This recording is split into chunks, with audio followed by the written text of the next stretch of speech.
സംസ്ഥാനത്ത് ഇന്ന് പെയ്ത മഴയിൽ വ്യാപക നാശനഷ്ടം. പലയിടങ്ങളിലും മണ്ണിടിച്ചിലുണ്ടായി. ഭൂതത്താൻ അണക്കെട്ടിലെ ജലനിരപ്പ് ഉയർന്നു. കല്ലാർകുഴി ഡാമിന്റെ ഷട്ടറുകൾ തുറന്നു. പെരിയാറിലും ജലനിരപ്പ് ഉയരുന്നുണ്ട്. വിവിധ ജില്ലകളിൽ ഗതാഗതം തടസ്സപ്പെട്ടു. സംസ്ഥാനത്ത് ശക്തമായ മഴയിൽ വ്യാപക നാശനഷ്ടങ്ങൾ റിപ്പോർട്ട് ചെയ്തു. നിർത്താതെ പെയ്യുന്ന മഴയിൽ തലസ്ഥാനത്ത് ഗതാഗതം തടസ്സപ്പെട്ടു. കോട്ടയത്ത് കാലവർഷം ശക്തമായതോടെ 24 മണിക്കൂറും പ്രവർത്തിക്കുന്ന ജില്ലാ താലൂക്ക് കൺട്രോൾ റൂമുകൾ തുറന്നു. ജില്ലയിൽ ഇന്ന് ഓറഞ്ച് അലേർട്ടും നാളെ റെഡ് അലേർട്ടും കേന്ദ്ര കാലാവസ്ഥാ വകുപ്പ് പ്രഖ്യാപിച്ചിട്ടുണ്ട്. മഴ ശക്തി പ്രാപിച്ചെങ്കിലും നിലവിൽ ദുരിതാശ്വാസ ക്യാമ്പുകളൊന്നും പ്രവർത്തിക്കുന്നില്ല. ഈ മാസം 27 വരെ ജില്ലയിൽ ഖനന പ്രവർത്തനങ്ങൾ നിരോധിച്ചു.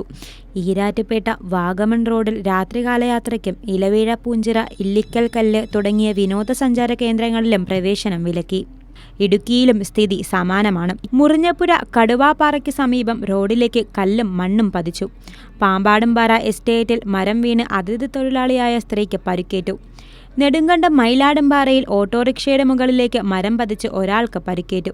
പരിക്ക് ഗുരുതരമല്ല. നെടുങ്കണ്ടത്ത് തന്നെ വീടിന് മുകളിലേക്ക് മരവും വൈദ്യുതി കമ്പിയും പൊട്ടിവീണു. സമീപത്തെ വൈദ്യുത പോസ്റ്റുകളും തകർന്നിട്ടുണ്ട്. രാമക്കൽമേട്ടിൽ ശക്തമായ മഴയിൽ നിയന്ത്രണം നഷ്ടപ്പെട്ട കാർ വൈദ്യുതി പോസ്റ്റിലേക്ക് ഇടിച്ചു കയറി. കാറിലുണ്ടായിരുന്നവർ അത്ഭുതകരമായി രക്ഷപ്പെട്ടു.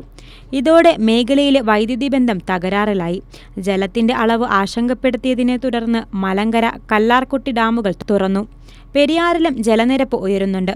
താലൂക്ക് അടിസ്ഥാനത്തിൽ കൺട്രോൾ റൂമുകളും തുറന്നിട്ടുണ്ട്.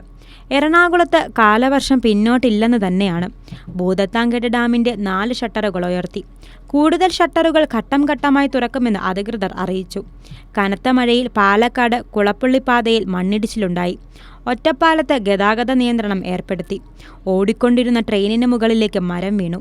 തൃശൂർ കലാമണ്ഡലത്തിന് സമീപമായിരുന്നു അപകടം ഒഴിവായത് തലനാരിഴയ്ക്കാണ്.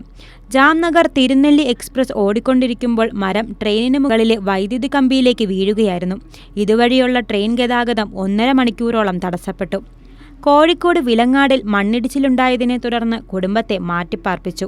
ശക്തമായ മഴയിൽ മണ്ണും കല്ലും വീടിന് മുകളിൽ പതിക്കുകയായിരുന്നു. കഴിഞ്ഞ വർഷം ഉരുൾപൊട്ടി കനത്ത നാശം വിതച്ച വിലങ്ങാടിലാണ് വീണ്ടും മണ്ണിടിച്ചിലുണ്ടായിരിക്കുന്നത്. സംസ്ഥാനത്ത് ഇന്നും തീവ്ര മഴയുടെ സാഹചര്യം നിലനിൽക്കുന്നതിനാൽ മത്സ്യത്തൊഴിലാളികൾക്കും മലയോര മേഖലകളിലും ജാഗ്രതാ മുന്നറിയിപ്പും നൽകിയിട്ടുണ്ട്. വിവിധ ബ്യൂറോകൾക്കൊപ്പം ന്യൂസ് ഡെസ്ക് കൈരളി ന്യൂസ്.